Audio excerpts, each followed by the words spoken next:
We are in the city of Jerusalem, and the building that I'm standing in is traditionally celebrated as the place where the disciples had the Last Supper with Jesus.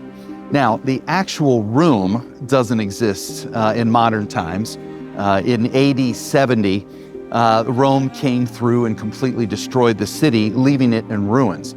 But this building, this room, traditionally is the place that people commemorate the Last Supper. And you'll see people coming in and out behind me. This is a very popular place. In fact, this area is now a small church. And you can just imagine, though, in this room, a U-shaped table. Jesus and his 12 disciples are all hanging out, getting ready to eat. And Jesus recognizes that all these guys who are reclined at the table have their feet right by the table, realizes that no one had washed their feet yet. And washing feet was a big deal in that culture. These guys would have had, dirty feet, filthy, not just from the walk from the city gate to here, but from the journey all the way from Galilee. This is a full day's walk to get here. And culturally, it would have been the role of the house servant to wash the hosts and the guests' feet. And it especially would not have been the role of the king or the leader or the rabbi, not Jesus. But Jesus did something surprising in this moment.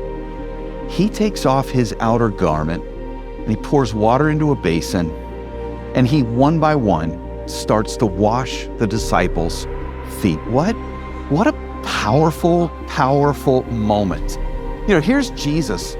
He's on the road to the cross. That's why he's come to Jerusalem this week. And he's emotionally heavy. He's burdened in this moment. And even though he's emotionally stressed, he takes time to serve others.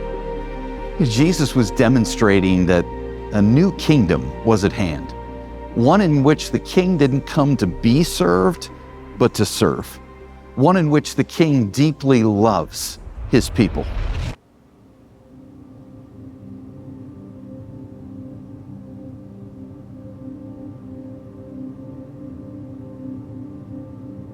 After everyone's feet had been washed, the meal would begin. And tonight's meal wasn't just any meal. This was the Passover meal. This was the Seder.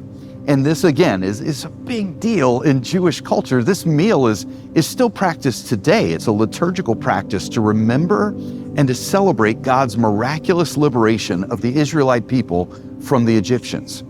The Seder meal has very specific elements, the bitter herbs, the egg, the bone, each element representing some part of Israel's liberation.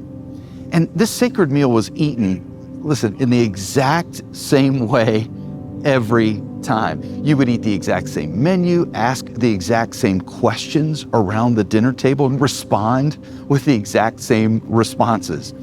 In the history of the Hebrew people, you went by the book when it came to the Seder meal.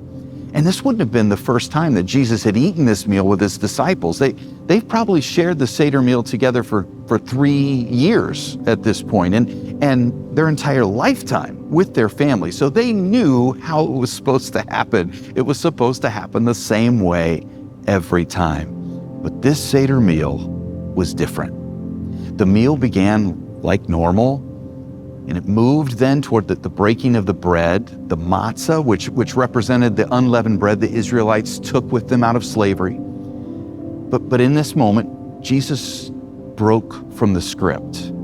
He didn't say what they usually said in that moment. Instead, he took the matzah, this pierced bread with grilled stripes on it, and he said, "This bread represents my body, broken for you." And then he tears it and he says, "Whenever you eat this, remember me." And then he passes the bread to his disciples. And then took the cup that in the traditional Seder meal was referred to as the cup of redemption. And he gives a reference to this new covenant promise in Jeremiah when he says, "This is the cup of the new covenant. This cup represents my blood poured out for you. And whenever you drink this, remember me." And the disciples ate and they drank.